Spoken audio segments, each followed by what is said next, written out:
There is a world beneath the waves that rivals any rainforest on land for beauty and complexity. It is a kaleidoscope of color, movement, and life, hidden just beneath the surface of the Coral Sea. This is the Great Barrier Reef. It is more than just a tourist destination. It is a living, breathing entity. As we embark on this journey, we will explore the intricate web of life that holds this underwater city together. We will uncover the secrets of biodiversity, the delicate dance of symbiosis, and the urgent battle for conservation that will decide its future. To understand the scale of this wonder, we must first look down from the heavens. The Great Barrier Reef is the world's largest coral reef system. Located off the coast of Queensland, Australia, it is a titan of the natural world. It stretches over 1,400 miles, or 2,300 kilometers, forming a protective barrier along the continent's edge. Its size is so immense that it holds a unique distinction. It is the only living structure visible from space, covering a staggering 3,400 square kilometers. It is a biological megastructure, larger than many countries. When you look at a reef, your eyes might tell you that you are seeing colorful rocks, but you would be wrong. This landscape is alive, not rock. It's built by billions of tiny, microscopic animals called polyps. These minuscule architects are the masons of the ocean. They secrete calcium carbonate, essentially limestone, to build protective casings around their soft bodies. This process is not fast. It's the work of eons. Hard skeletons accumulate over time, layer upon layer. It has been thousands of years in the making to create the massive reef structures we see today. Let us zoom in even further to meet the builder itself, the coral polyp. Despite their rock-building abilities, these creatures are actually invertebrates related to jellyfish. If you look closely, you will see a soft body topped with stinging tentacles.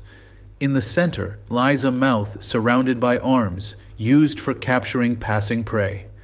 Biologists call coral a foundation species. This means they don't just live in the ecosystem, they build the entire ecosystem. By constructing the physical reef, they create the necessary habitat for thousands of other species to exist. But the polyp has a secret weapon, a partner that allows it to build stone from sunlight. This is the story of symbiosis, the relationship between coral and algae. It is a mutualistic deal. The coral provides a safe home and protection for microscopic algae living within its tissues. In return, the algae works as a solar power plant. Through photosynthesis, the algae provides food in the form of energy to the coral, while also giving the reef its vibrant colors. This is a critical partnership. Without the algae, the corals starve. When this bond breaks, the corals turn ghostly white and eventually die. Thanks to this energy, life explodes in abundance. The reef is a true biodiversity hotspot, often referred to as the rainforest of the sea. The numbers are staggering. Swimming through these waters are over 1,500 distinct species of fish. The architecture itself is varied, with 400 different types of coral building the reef. Hidden in the crevices and sand are 4,000 types of mollusks, from giant clams to tiny sea snails. It is a crowded, bustling metropolis where every inch of space is utilized. Every great city needs a food source. Here, the producers form the base of the food web. It starts with the invisible, phytoplankton. These microscopic plants drift in the water column, harnessing the sun to become the foundation of marine food chains. On the seafloor, we find meadows of seaweed and seagrass. These are vital pastures, providing food for gentle giants like turtles and dugongs, while serving as nurseries for young fish hiding from predators.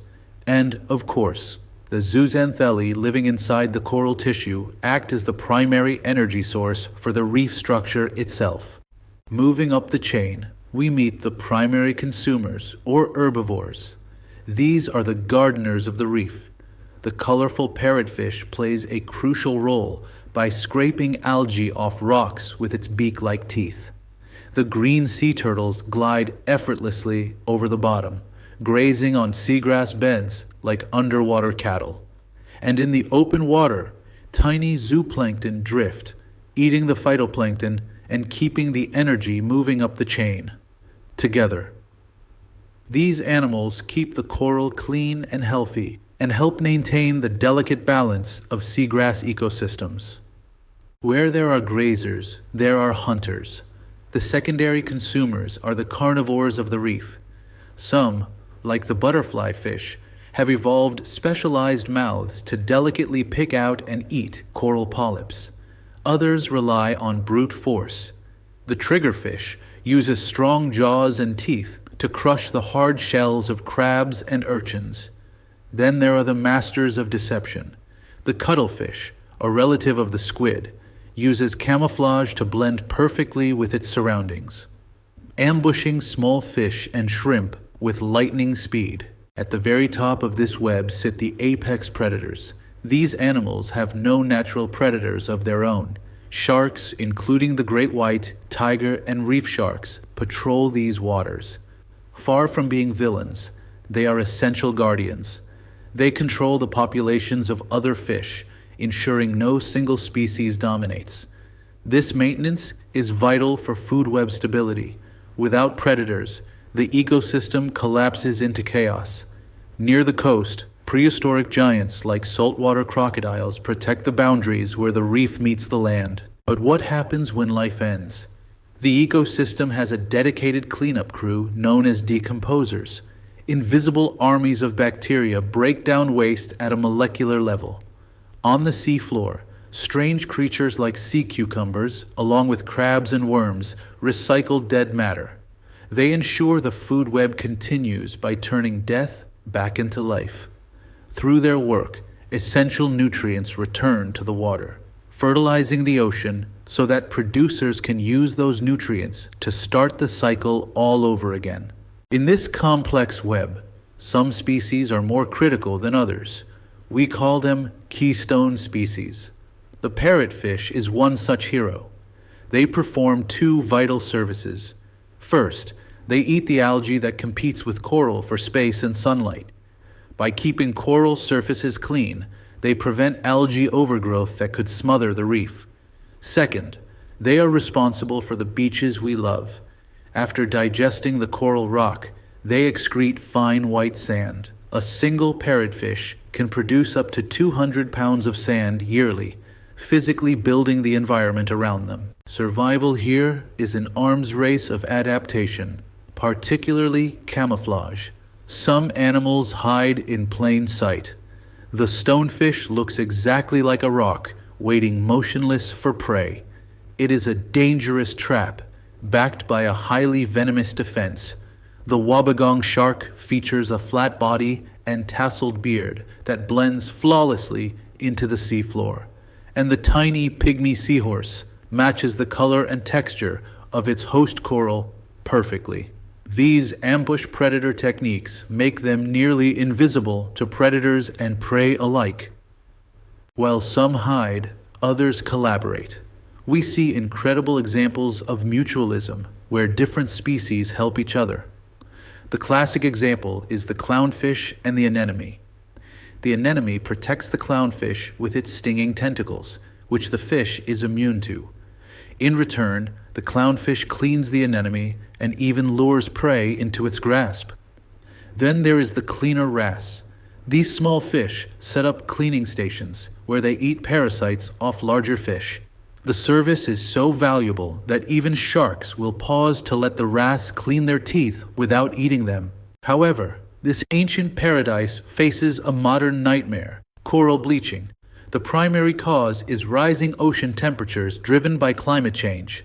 When the water becomes too warm, the relationship between coral and algae breaks down.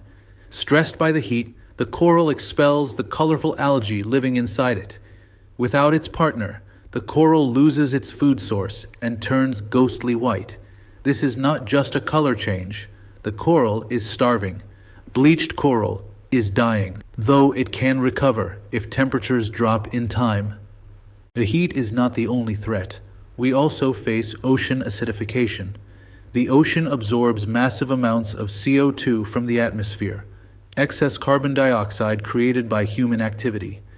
As it absorbs this gas, the water chemistry changes, becoming more acidic. This acidity is devastating for reef builders. It dissolves coral skeletons, breaking down the calcium carbonate they worked so hard to create. In these conditions, the reef cannot grow or repair itself, leaving it crumbling and vulnerable. From within the ocean comes another challenge, the crown-of-thorns starfish. This creates a natural dilemma. The starfish is a natural coral predator and a normal part of the reef ecosystem. However, we are now seeing unnatural population explosions. These outbreaks are often caused by agricultural runoff, which feeds the starfish larvae. When their numbers boom, the devastation is total. A single starfish can eat its own body size in coral every single day, stripping a reef bare in weeks. Ultimately, the greatest pressure comes from us. The human impact is visible everywhere. Pollution from farm runoff causes massive algae blooms that smother coral and block the sunlight it needs to survive. Overfishing removes key species like sharks, which disrupts the delicate food web balance we discussed earlier. Even tourism, if careless, leaves a mark. Divers touching fragile coral or boats dropping anchors can break reef structures that took centuries to build. But there is hope. Conservation efforts are underway to save this treasure. Governments have established marine protected areas, including no-take zones that ban fishing entirely. These safe havens allow ecosystems to recover and fish stocks to replenish. Science is also stepping in with coral farming. Biologists are now growing heat-resistant coral strains in labs and replanting reefs with these stronger species. However, the only long-term solution is to reduce our carbon footprint. We must stop the root causes of bleaching and acidification to ensure the reef's survival. The Great Barrier Reef is more than a list of statistics. It is a complex, fragile ecosystem that relies on the microscopic symbiosis of coral and algae. Its incredible biodiversity ensures stability for the entire ocean.